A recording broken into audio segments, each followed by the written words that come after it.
Saya rasa hampir terima kasih dan saya apresiasi banyak sekali masukan mengenai proses P3K.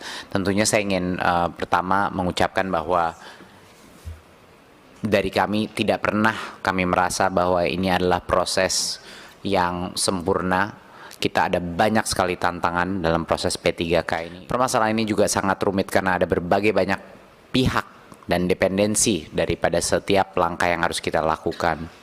Harapan besar saya adalah bahwa kita semua bersabar dan beroptimis, karena dengan segala kegaduhan yang ada dan proses yang sedang terjadi, dan saya mengerti pasti banyak yang juga masih kecewa di luar, tetapi kenyataannya sampai akhir ini hampir 600.000 guru honorer akan menjadi P3K yang sudah menerima formasi, dan mayoritas daripada itu akan menerima gajinya. Seperti tadi disebut datanya, yang belum menerima gaji itu sebenarnya proporsi yang cukup kecil. Saya mendengar juga banyak sekali permintaan dan desakan untuk bisa mensentralisasi pengangkatan guru P3K dan juga transfer gajinya langsung dari pusat. Tadi saya mendengar dari banyak anggota permintaan melakukan ini. Ini tentunya akan menjadi suatu wacana yang kami bawa dari meeting ini, dari raker ini kami akan bawa dan diskusikan, dan telah kami diskusikan dan akan terus kami coba lihat apa solusi yang bisa dihasilkan, berdiskusi dengan Kemenpan RB dan juga dengan Kemenq dengan ide yang dibahas hari ini mengenai bagaimana cara untuk menyelesaikan masalah formasinya. Tentunya saya tidak bisa menjamin apakah ini akan terjadi apa tidak, tapi yang sudah pasti akan kami coba angkat wacana ini kepada kementerian-kementerian lain yang berkait. Memang permasalahan utama saya sama Bu Anita sama-sama frustrasi pada saat turun ke berbagai macam daerah, suka bingung padahal sudah menjelaskan berkali-kali bahwa bukan hanya anggaran itu sudah dipagu, tapi banyak Pemda mungkin yang belum sadar bahwa kalau anggaran itu tidak digunakan, itu akan diasumsi bergilir ke tahun berikutnya.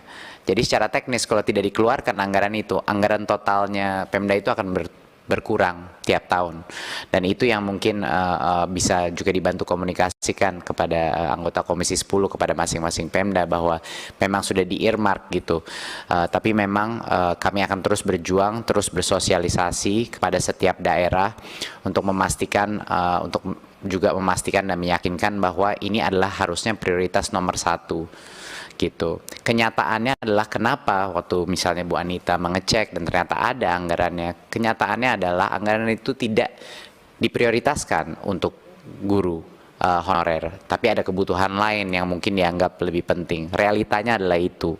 Jadi itu yang mungkin harus kita bantu bersama-sama gotong royong menekan kepada Pemda bahwa prioritas nomor 1 adalah pendidikan, dan prioritas nomor 1 di pendidikan adalah guru-guru honorer yang sekarang belum menerima nafkah yang layak. Jadi itu mungkin poin besarnya. Tentunya seperti yang Bu Nunu sudah presentasikan, semua isu-isu seperti guru tidak menyerobot guru lain di sekolah tempatnya, itu semuanya adalah alasan kenapa ini makan waktu. Komitmen kami adalah ini akan mayoritas daripada isu ini akan selesai sampai dengan akhir 2024. Kami akan usahakan apa yang kita bisa selesaikan di tahun ini, tetapi ini adalah proses yang terus berjalan Bapak Ibu. Jadi mohon bersabar. Memang nggak akan semua yang puas di tahun ini, tapi tahun depan lebih banyak lagi yang puas, lebih sedikit lagi yang tidak puas. Tahun berikutnya akan sangat sedikit yang tidak puas dan lebih banyak yang puas. Jadi itu adalah proses, dan kami mohon kesabaran dari semua pihak untuk kami melakukan ini.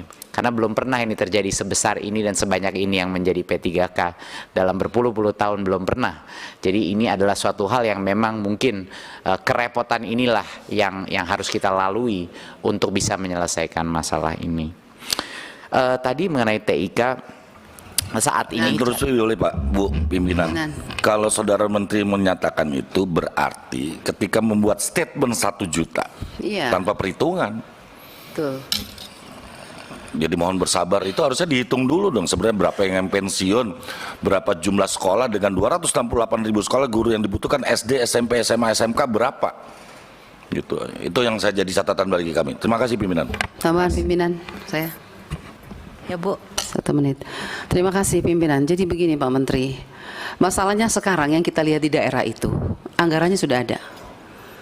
Nah sekarang yang saya minta Pak Menteri, yang lulus passing grade, yang 2021 yang sudah lulus tinggal diangkat ini Pak. Kan uangnya sudah ada itu. Makanya tadi saya dorong, ayo kita dorong sama-sama Pemda angkat. Bila perlu bulan November ini angkat semua lulusan passing grade tahun 2021 karena uangnya sudah ada. Kita cek aja di daerah. Kalau memang uangnya sudah ada, angkat. Begitu, pimpinan. Makasih. Setuju, Bu. Terima kasih. Bu, Baik, lanjut. Bisa saya lanjut? saya tambah Oh, iya, lagi. silakan, Saya Pak. kira ini aja, Mas Menteri, to the point saja. Apa yang menjadi permintaan kawan-kawan tadi, diantaranya adalah persoalan pengangkatan. Yang tidak di halaman terakhir ini contoh, pelamar P1 yang belum mendapat penempatan dapat mengikuti seleksi sebagai P2/P3, pelamar umum dengan menggunakan jabatan fungsional lain yang dimiliki. Menurut saya konkret saja, yang sudah melamar P1, kali belum lulus, langsung aja dinyatakan lulus. Nggak usah ada P1, P2, ini kan bikin rumit. Satu itu. Yang kedua, apa yang menjadi permintaan teman-teman, persoalan penempatan kerja. Ya sudah dijawab aja langsung. Yang lulus tetap bisa bekerja, mengajar di sekolah asal. Tidak harus pindah ke sekolah negeri. Harus kayak gitu aja. Yang ketiga, yang sudah ditempatkan tetapi jauh di daerah lain, seperti di dapil saya. Orang Probolinggo ditempatkan di Jaya Wijaya. TNI aja itu mikir. Kalau kata Cak Lontong, jangankan PNS, sinyal aja susah masuk ke sana. Ya. Nah, saya kira tegas saja, ambil kebijakan diskresi Menteri bahwa yang sudah ditempatkan di daerah lain terlalu jauh, diskresi. Kita ulang dan kita tempatkan di daerah asal. Saya kira 3 poin itu aja. Terima kasih. Terima kasih. Saya mungkin Silakan, Mas. sedikit klarifikasi ya, mohon maaf Bu. Sedikit klarifikasi bahwa semua pemilihan lokasi dan posisi formasi yang tersedia itu dilakukan oleh gurunya masing-masing. Tidak ada penempatan. Ya nggak mungkin dong guru masing-masing. Mas dari Probolinggo ditempatkan Jaya Wijaya dia milih sendiri. Nggak mungkin. Nggak masuk akal sekali. Semuanya menu Pak, yang dipilih oleh gurunya ada prioritas Nggak satu. mungkin. dulu. Wong dia nggak pernah milih itu. Jadi siapa Pak yang milih? Dia tidak bersedia. Ada datanya saya. Betul. Tapi kami tidak, baik Pemda Saya maupun tempatkan kami yang tidak di Probolinggo terlibat. itu, pimpinan, mohon maaf ya, jadi debat krusial. Ada yang ditempatkan di Jaya Wijaya, satu. Ada yang ditempatkan di Halsel, Halera Selatan, Maluku Utara. Ada yang ditempatkan di Kasongan, Maluku Tengah, di Palangkaraya. Ada datanya. Izin Pak, nggak ada Ya. itu Pak. Hah? Itu Excel yang beredar itu bukan dari kita Pak. Jadi saat ini itu tidak ada penempatan di luar daerah kewenangannya. Nggak mungkin. Bisa dicek Pak. Di dalam Saya Permen PAN RB-nya sudah ada diatur sedemikian. Nih saya ini ya, saya Karena, kirim. ya, karena nggak boleh lintas daerah Pak. Karena hanya formasinya kan tersedia di daerah dia, di kabupaten kotanya dia. Untuk klarifikasi, untuk klarifikasi yang kedua juga adalah mungkin klarifikasi bagi masyarakat juga untuk mengetahui bahwa biar tidak ada persepsi bahwa yang guru swasta yang akan mengikuti proses ini seolah-olah mereka ditarik ke negeri, itu sebenarnya mereka lah yang ingin menjadi guru negeri, dan tentunya yayasannya juga sangat banyak kendala dengan hal ini. Tapi itu adalah keputusan daripada masing-masing gurunya, bukan ditarik oleh pemerintah mereka yang menginginkan kesempatan untuk mengajar di guru negeri. Yang berikutnya adalah ingin klarifikasi mengenai poin seragam tadi. Mohon kalau bisa dibaca lagi Pak mengenai Permendikbudnya. Tidak ada kewajiban apapun untuk menggunakan baju adat. Kita hanya meluruskan suatu hak yang memang dari dulu sudah ada. Setiap sekolah punya hak untuk melaksanakan opsi baju adat kalau mereka menginginkannya, dan Permendikbud itu hanya memberikan opsi, sama sekali tidak ada kewajiban. Tidak mungkin kita akan pernah memaksa itu, apalagi dengan ada beban biaya yang lebih besar. Jadi mohon kalau bisa dilihat di dalam Permendikbudnya itu sangat jelas bahwa itu hanya opsi. Izin pimpinan mungkin, jadi memang ada permen Pak Menteri ya, ada permen baru ya, Iya. terkait dengan itu. Iya. Ya, jadi saya juga tidak akan mengangkat di sini kalau tidak ada pertanyaan dari wartawan, dari kepala sekolah, dari orang tua murid. Ini di reses kemarin ini tentang baju seragam ini. Jadi luar biasa, informasi dari kementerian ini sudah tersosialisasi ke bawah.